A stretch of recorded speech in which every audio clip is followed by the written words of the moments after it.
করায় বলছেন, বন্ধু আপনি দেখছেন কি বাজারদের ব্যাপারে আয় হায় হায় শুনলে আশ্চর্য হবে।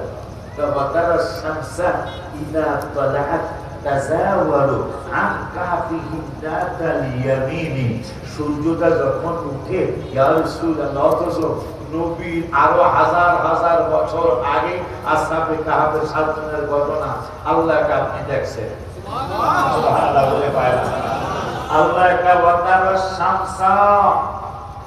বন্ধু আপনি দেখছেন, আপনার আমি দেখাইছি। কি দেখাইছেন? সূর্যটা যখন উঠতো, উঠার সময় 5টাইটা উঠতো। কি জন্য?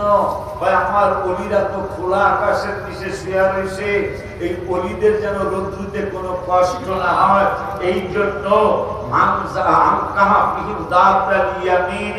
5টাইটা সূর্যটা ডান দিক দিয়া চইলা যাইতো। অপরিদা বরাবর তাকরিদুহুম দাতা সীমানি। ও বন্ধু, আবার যখন সূর্যটা ডুবতে যাইতো তখন আবার 5টাইটা তারা বাম দিক দিয়া চইলা যাইতো। অথচ এই পাগলগুলি খোলা আকাশের চত্বরের নিচে তারা শোয়া। এটা আমি আল্লাহর নিদর্শন। সুবহানাল্লাহ। কেমন কথা, কেমন কথা! আল্লাহর কোরআন 15 পারা সূরা কাহফ।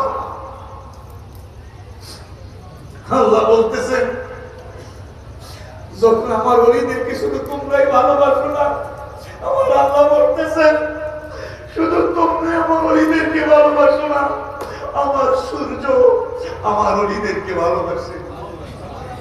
আপনি আশ্চর্য হবেন, ওলিদের ওলি গাউসুল আজমদের গাউসুল আজম আবু বকর, ওমর, ওসমান, আলী ওনাদের সাথে কোনো তুলনা ওলিদের হবে না, কোনো তুলনা হবে না। সেই আবু বকর সিদ্দিকের নাম মোবারক আকাশের সূর্যের মধ্যে লেখা আছে। সুবহানাল্লাহ। কি জোরে বলেন! আবু বকর সিদ্দিক ওলি, নবী না, নবীর পাগল সাহাবী, তার নাম আকাশের সূর্যের মধ্যে লেখা। সুবহানাল্লাহ, সুবহানাল্লাহ। আল্লাহ বলতেছেন, সূর্যের ওঠার সময়, সূর্যের ওঠার সময় পাশ কেটে চলে যায়। কোন পাশ? ডাইন পাশ কেটে চলে যায়। আমার যখন ওই দল বরাবর আপনাদেরকে কেমনে ভালোবাসা দেখাবো, আপনাদেরকে কেমনে ভালোবাসা দেখাবো।